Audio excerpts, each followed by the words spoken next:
रविकांत जी, आप अपने को अनम्यूट कर लीजिए।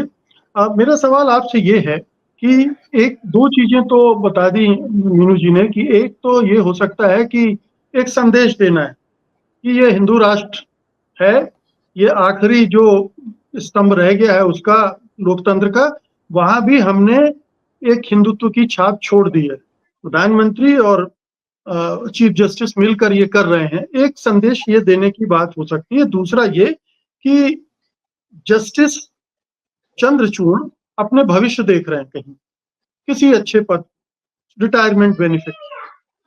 क्या इसमें ये चुनाव जो चल रहे हैं उनको प्रभावित करने की एक ललक है? प्रधानमंत्री मराठी वेशभूषा में जाते हैं, टोपी लगाते हैं, जो और कहीं पूजा करने में करते समय वो नहीं करते। महाराष्ट्र में चुनाव है तो उन्होंने ये वेश भी धारण कर लिया, मतलब बहुरूपीय तो है ही। चौथी बात यह है कि क्या ये बहुत सारे मुद्दे जो सुप्रीम कोर्ट में टंगे हुए हैं उनका भय है, या नए मुद्दे आ रहे हैं, सेबी का है, अदानी का है, इनका उनका, इसको रोकने की कोशिश है? देखिए, जितने सारे सवाल आपने उठाए हैं वो निश्चित रूप से आज देश की जनता के जेहन में है और ये जो मुलाकात है ये साधारण नहीं है। भले ही आप चंद्रचूड़ साहब के घर पे गए हों और एक पूजा करने के लिए गए हों, लेकिन जो संविधान कहता है और खास करके आर्टिकल 50 कि न्यायपालिका और कार्यपालिका में एक पार्थक्य होगा, न्यायपालिका की स्वतंत्रता के लिए जरूरी है। और मुझे लगता है कि पहली जिम्मेदारी खुद चंद्रचूड़ साहब की बनती थी कि वो बहुत विनम्रता से मोदी जी को मना करते कि इसका मैसेज ठीक नहीं जाएगा देश के लोगों में, तो वो बेहतर होता। लेकिन मुझे लगता है कि बहुत स्वागत उन्होंने किया मोदी जी का और उसके बाद कैमरे भी थे, वो सारा कुछ था, वीडियो भी शूट किया गया, फिर उसको ट्वीट किया गया।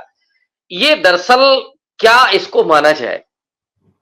क्या ये सिर्फ उसका मामला नहीं है कि सेबी का क्या आया और बुश साहिबा का क्या मामला है, सिर्फ उतना ही नहीं है। अडानी साहब का तो ये सब तो है ही, बहुत सारे फैसले अभी आने हैं। जैसे प्रशांत भूषण ने जो आरोप लगाया और संजय राउत ने जो कहा कि महाराष्ट्र का मामला है और हमें उम्मीद तो सिर्फ चीफ जस्टिस ऑफ इंडिया न्यायपालिका से है, तो उनको अलग कर लेना चाहिए क्योंकि हमारे यहाँ तो अवैध सरकार चल रही है।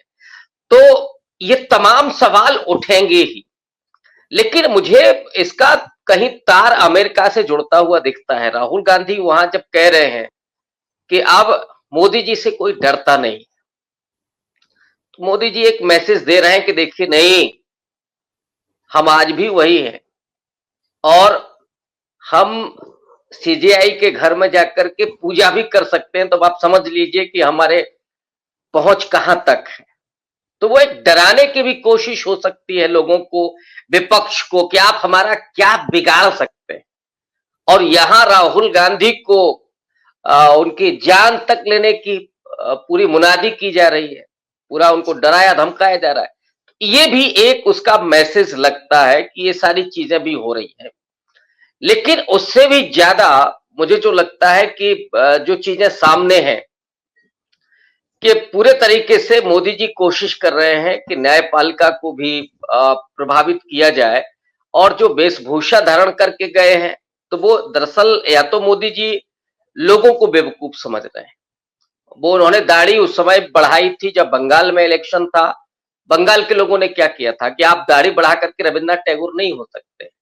या महाराष्ट्र में इलेक्शन है तो आप मराठी टोपी पहन लेंगे, मराठी गमछा पहन लेंगे तो लोग मान लेंगे कि नहीं साहब आप महाराष्ट्र के प्रति बहुत संवेदनशील हैं। क्या लोग भूल जाएंगे कि आप वही सारे प्रोजेक्ट मुंबई से उठा करके, महाराष्ट्र से उठा करके गुजरात लेके गए?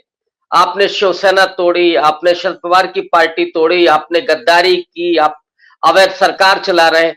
ये सारी चीजें लोग नहीं भूलने जा रहे हैं, भले ही आप वेशभूषा कुछ भी बना लें। तो एक तो मुझे लगता है कि खुद कहीं मोदी जी भुलावे में तो नहीं है कि हम ऐसा करके, और अब गणेश चतुर्थी का है और गणेश पूजा तो महाराष्ट्र का ही अपना सबसे बड़ा त्योहार है। तो वो जो मैसेज देना है उनको, लेकिन वो मैसेज मुझे कामयाब होते हुए नहीं दिख रहा। मोदी जी जो भी नैरेटिव अब खड़ा करना चाहते हैं, मुझे लगता है वो अंतिम कोशिश थी नैरेटिव उभारने की, जो 22 जनवरी 2024 को उनकी समाप्त हो गई।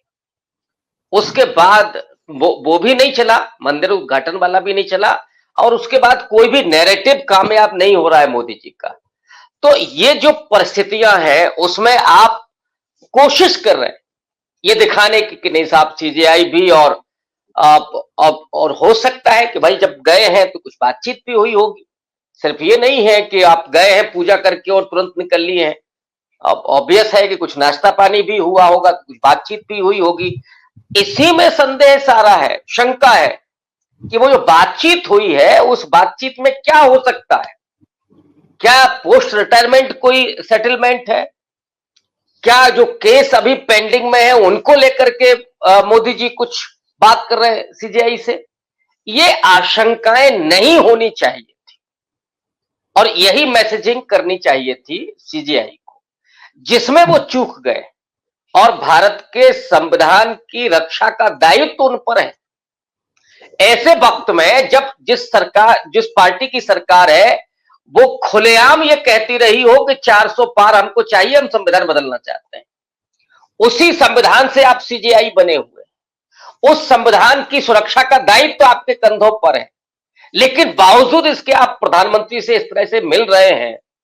तो ये आशंकाएं नागरिकों के मन में है, और ये आशंकाएं कहीं ना कहीं खुद न्यायपालिका पर भी बड़े सवाल खड़े कर रही हैं। और इसीलिए मीनू जी ने कहा कि ये जो स्तंभ हैं उनमें दीमक लग रहा है, और अगर स्तंभों में दीमक लग रहा है तब फिर आप समझ सकते हैं कि देश किस तरफ जा रहा है।